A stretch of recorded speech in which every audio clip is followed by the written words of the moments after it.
Chapter 7. "All right, boys and girls," Miss Plimsoll said. "It is almost time for lunch. Clear up your things. Paint pots securely closed, brushes washed, paintings unpinned and laid out to dry, drawing boards stacked against the wall. Ah! There's the bell. Front row first. Timothy leading, then Robin, in single file, go." John alone walked slowly in the throng, hurrying along the corridors to the school cafeteria. The school was proud of the cafeteria and the food served in it. The room was spacious and bright, with windows all the way along one side overlooking the playground and the playing fields beyond. The opposite side was wholly taken up by the shiny silver service counter. Several boys and girls were already settled at tables by the time John took his place in line. Enviously, John noticed a boy at a nearby table suck at straws dipped in a milk bottle that was dull with frost. John could imagine the refreshing taste of cold, creamy milk. At another table, a group of girls were eating fat red cherries. John could almost feel the firm fruit on his tongue and the pleasure of biting through the tart, juicy pulp. The cherries must taste good. They must be thirst-quenching. John unhappily took a tray from the pile and slid along the rails in front of the top of the counter. He put a paper napkin, a glass, and a gleaming spoon, a knife, and a fork on the tray. It seemed hardly worth the while, but he felt that he might as well try the food and drink. "Perhaps if I eat a different way, without letting anything touch my lips," he muttered, "my lunch won't all change to chocolate." He was not very hopeful. "What?" asked the boy standing next to him. "Nothing," John said. "I thought I heard you say something about chocolate." The boy said, "I hope this is the day for chocolate cream pie." He added, "That'd be super."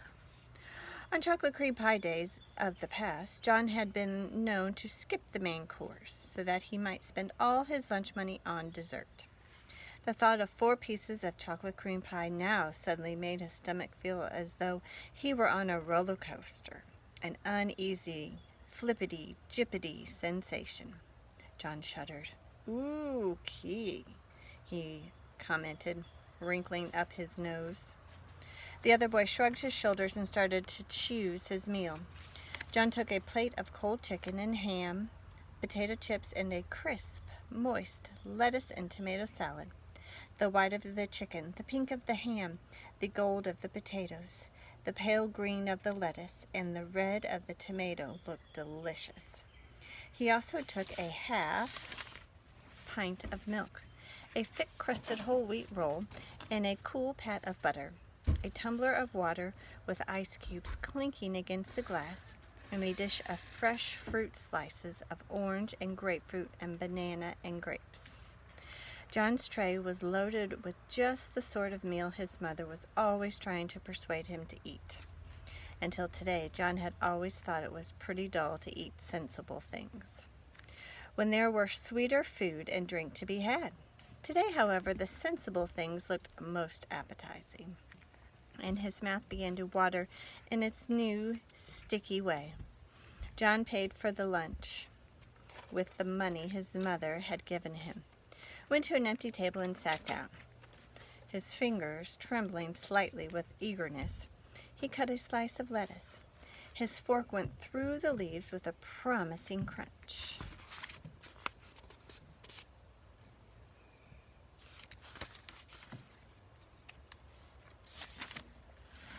He stuck the prongs of the fork into a mouth-sized piece of lettuce and carefully inserted it into his mouth.